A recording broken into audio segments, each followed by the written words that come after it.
नमस्कार साथियों, आज मैं आपके लिए वैदिक काल से संबंधित कोई क्वेश्चन लेके आया हूँ जो सभी एग्जामों के लिए अति महत्वपूर्ण है।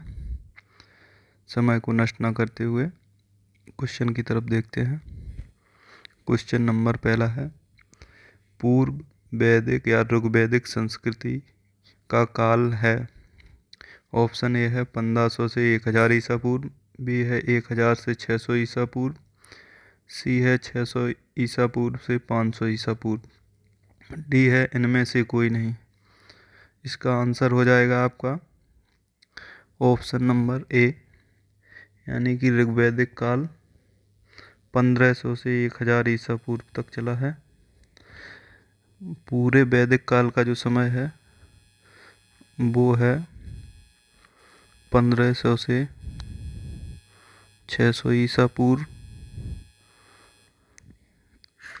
वैदिक काल को दो भागों में बांटा गया है।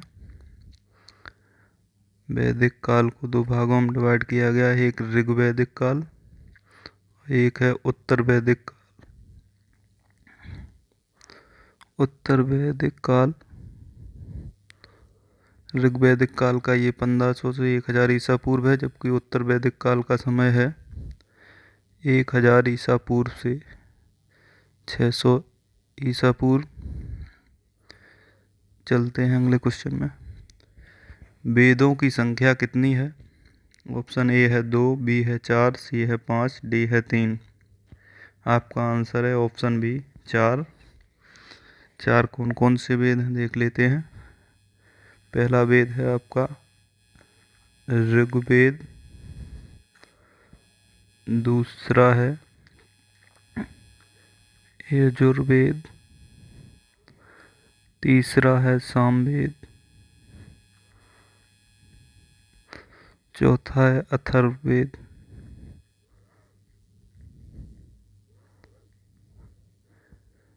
सबसे पुराना वेद जो है वो ऋग्वेद है,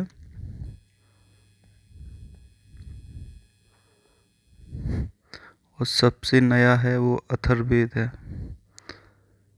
यजुर्वेद गद्य और पद्य दोनों में लिखा गया वेद है।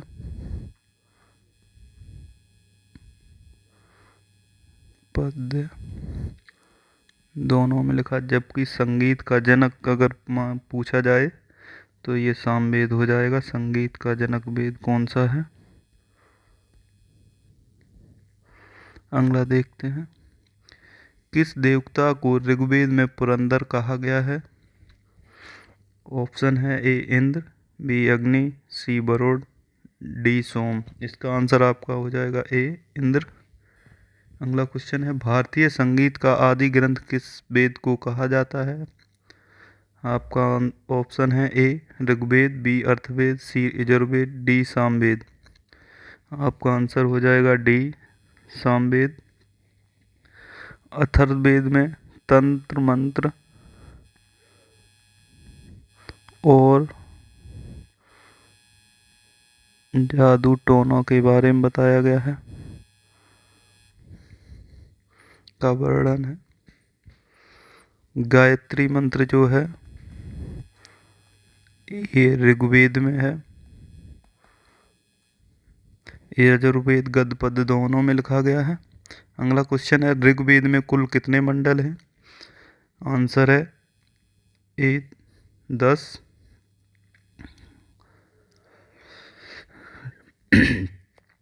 अगर पूछ लिया जाए ऋग्वेद में कुल कितने सूक्त हैं, तो सूक्तों की संख्या है ऋग्वेद में 1028 और मंडल हैं 10। अगला क्वेश्चन देखते हैं, गोत्र प्रथा प्रचलन में कब आई?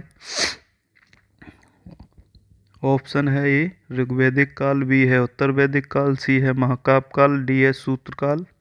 आपका आंसर हो जाएगा बी उत्तर वैदिक काल। अगर उत्तर वैदिक काल का समय अगर पूछ लिया जाए तो आपका हो जाएगा 1000 ईसा पूर्व से 600 ईसा पूर्व। वहीं ऋग्वैदिक काल का समय पूछ लिया जाए तो 1500 ईसा पूर्व से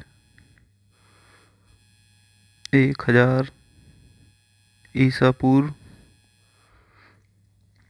अगला देखते हैं क्वेश्चन। वैदिक काल में यज्ञ कहा जाता था। ऑप्शन ए है गेहूं, बी है जौ, सी है चावल, डी है कपास। आपका आंसर हो जाएगा ऑप्शन नंबर बी। वैदिक काल में यज्ञ जौ को कहा जाता था। बाकी का देख लेते हैं। गेहूं को क्या कहा जाता था?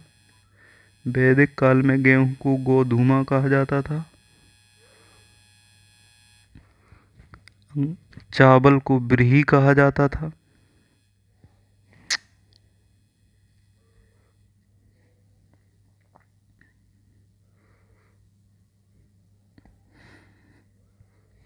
चावल को ब्रीही कहा जाता था।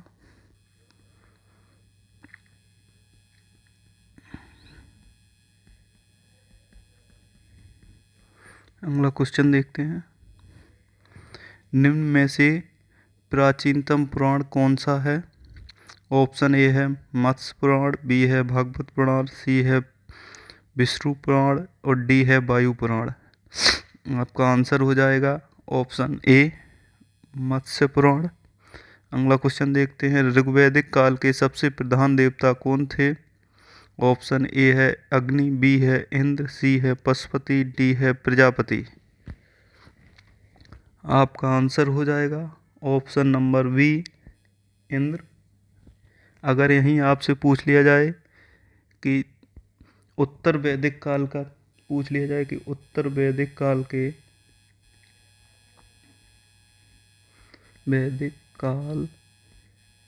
के प्रमुख देवता कौन हैं? देवता कौन है? तो आपका आंसर हो जाएगा पशुपति। अगला क्वेश्चन देखते हैं। गायत्री मंत्र की रचना किसने की थी? ऑप्शन ए है वशिष्ठ, बी है विश्वामित्र, सी है इंद्र, डी है परीक्षित। तो आपका आंसर हो जाएगा ऑप्शन बी विश्वामित्र। और ये गायत्री मंत्र है जो इसका उल्लेख ऋग्वेद में किया गया है। ऋग्वेद के तीसरे मंडल में उल्लेख है। अगला क्वेश्चन देखते हैं। भारतीय परमाणुवाद का जनक कहा जाता है। ऑप्शन ए है कपिल, बी है गौतम, सी है कणाद, डी है पतंजलि। इसका आंसर आपका हो जाएगा ऑप्शन सी कणाद।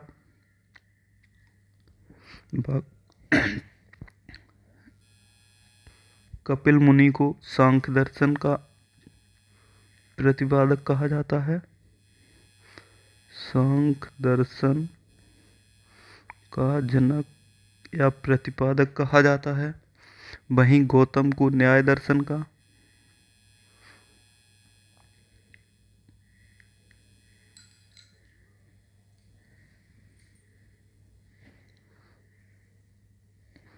गौतम को न्याय दर्शन का जनक कहा जाता है।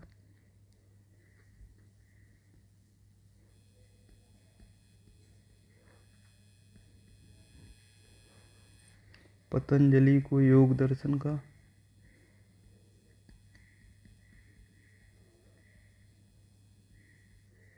जनक कहा जाता है। अगला क्वेश्चन है।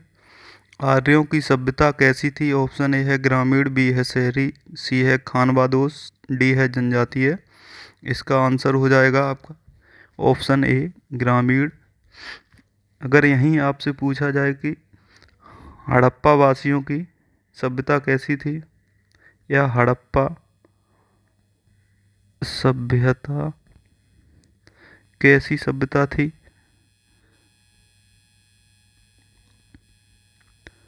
तो आपका आंसर हो जाएगा शहरी। हड़प्पा के बारे में पूछा जाए तो ये शहरी है। अगला क्वेश्चन है। उपनिषदों की संख्या कितनी है? ऑप्शन ए है 108, बी है 106, सी है 101, डी है 102। आपका आंसर हो जाएगा ऑप्शन ए 108। अगला है उपनिषद काल के राजा अश्वपति शासक थे। ऑप्शन ए है काशी, बी है कैकेय, सी है पांचाल, डी है विदेह। तो आपका आंसर हो जाएगा 14 का ऑप्शन बी कैकेय। अगला है आरंभिक वैदिक साहित्य में सर्वाधिक वर्णित नदी है। ऑप्शन ए है सिंधु, बी है सितुद्री, सी है सरस्वती, डी है गंगा। इसका आंसर आपका हो जाएगा ऑप्शन नंबर ए सिंधु नदी सर्वाधिक वर्णित नदी है, या प्रमुख नदी पूछी जाए तो सिंधु हो जाएगी। जबकि सबसे पवित्र नदी की बात अगर की जाए, सबसे पवित्र नदी की बात की जाए तो ये आपकी सरस्वती हो जाएगी। ऋग्वेद में सब वर्णित सबसे पवित्र नदी तो सरस्वती हो जाएगी। सबसे सर्वाधिक बार जो वर्णित है या प्रमुख वो सिंधु हो जाएगी। अगला है वैदिक नदी अस्किनी की पहचान निम्न में से किस एक से की जाती है। ऑप्शन ए है व्यास, बी है रावी, सी है चेनाब, डी है झेलम। इसका आंसर आपका हो जाएगा ऑप्शन सी चेनाब नदी। व्यास को ऋग्वैदिक काल में व्यास को वितस्ता नाम से जाना जाता था। रावी को पुरुषड़ी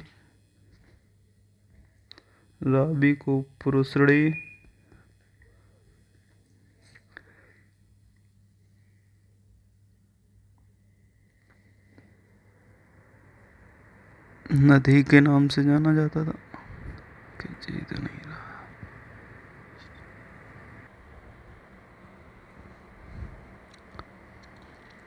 झेलम का, सॉरी ये ब्यास का गलत लिख गया है। ब्यास का पुराना नाम जो है वो बिपाशा है। बिपाशा यानी कि बिपाशा के नाम से जानते हैं। और जो झेलम है इसे वितस्ता, झेलम का नाम वितस्ता। अगला क्वेश्चन देखते हैं। गोपद ब्राह्मण संबंधित है यजुर्वेद से, ऋग्वेद से, अथर्ववेद से, डी सामवेद से। इसका आंसर आपका हो जाएगा ऑप्शन नंबर सी यानी कि अथर्ववेद से।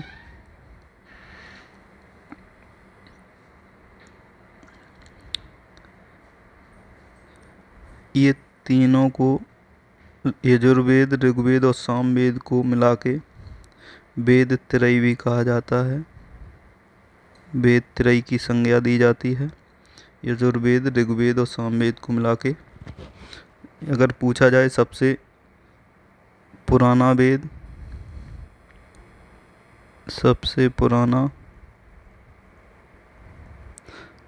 तो ऋग्वेद हो जाएगा। सबसे नया वेद है आपका अथर्ववेद। अगला क्वेश्चन देते हैं। किस पुराण में मौर्य वंश की जानकारी मिलती है। ऑप्शन ए है विष्णु पुराण, बी है मत्स्य पुराण और सी है वायु पुराण और डी है इनमें से कोई नहीं। तो आपका आंसर हो जाएगा मौर्य वंश की जानकारी किस पुराण में मिलती है। ऑप्शन ए विष्णु पुराण में। वहीं अगर मत्स्य पुराण में देख लिया जाए तो किस वंश की जानकारी मिलती है, वो है सातवाहन वंश। सातवाहन वंश। मत्स्य पुराण में विष्णु के 10 अवतारों के बारे में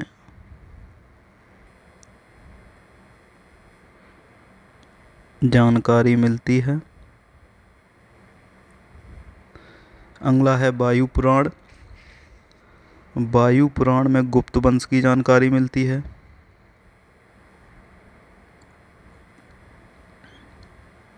वंश की जानकारी मिलती है। इसी वायु पुराण में कहा गया है कि समुद्रगुप्त का घोड़ा 3 समुद्रों का पानी पीता था। अगर पूछ लिया जाए कि पुराणों की संख्या कितनी है, तो क्वेश्चन नंबर 18 है, तो पुराणों की संख्या भी 18 है। अगला क्वेश्चन देखते हैं। किस उपनिषद में सत्यमेव जयते की चर्चा की गई है? ऑप्शन ए है मंडूक उपनिषद, कठोर उपनिषद, सी जवालो उपनिषद, डी है बृहदनारायण उपनिषद। इसका आपका आंसर हो जाएगा 19 का मुंडको उपनिषद। वहीं अगर बात कर ली जाए कठोर उपनिषद में क्या दिया गया है, कठोर उपनिषद में यम और नचिकेता, यम और नचिकेता की चर्चा है।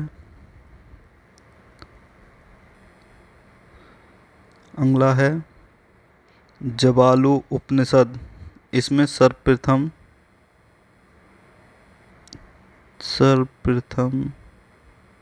चारों आश्रमों के बारे में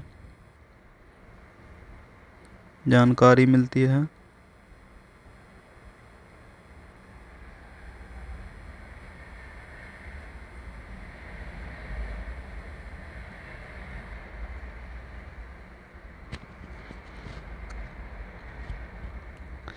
लास्ट है बृहदनारायण उपनिषद। ये सबसे बड़ा तथा प्राचीन है, सबसे बड़ा तथा प्राचीन उपनिषद है। अगला क्वेश्चन देखते हैं। महाकाव्य की संख्या कितनी है? ऑप्शन ए है 2, बी है 1, 3 है, सी है 3, डी है 4। तो आपका आंसर हो जाएगा ऑप्शन ए 2। कौन कौन से हैं वो महाकाव्य? पहला है रामायण और दूसरा है महाभारत। ये दो हमारे महाकाव्य हैं। अगला क्वेश्चन है। अकबर के समय रामायण को फारसी भाषा में अनुवाद किसने किया था? पहला ऑप्शन है बदायूनी, बी है दाराशिकोह, सी है फैजी, डी है मुल्ला दो प्याजा। इसका ऑप्शन हो जाएगा ऑप्शन ए बदायूनी। और अगर आपसे महाभारत का फारसी में अनुवाद पूछ लिया जाए तो बदायूनी और फैजी ने महाभारत का फारसी में अनुवाद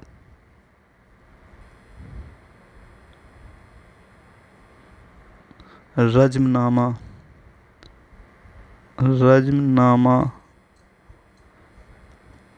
नाम से किया है। ये भी अकबर के शासनकाल में किया गया है। रजनामा का अर्थ है युद्ध की पुस्तक, युद्ध की पुस्तक। अगला क्वेश्चन देखते हैं। ऋग्वेद का कौन सा मंडल पूर्णतः सोम को समर्पित है? आपका ऑप्शन ए है 7वां मंडल, बी है 8वां, सी है 9वां, डी है 10वां। तो आपका आंसर हो जाएगा ऑप्शन सी 9वां मंडल। अगला क्वेश्चन देखते हैं। किस वेद में जादू टोना और वशीकरण का वर्णन है?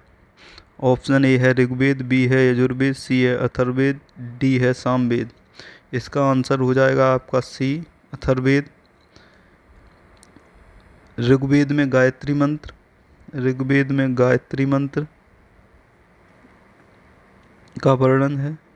यजुर्वेद गद्य और पद्य,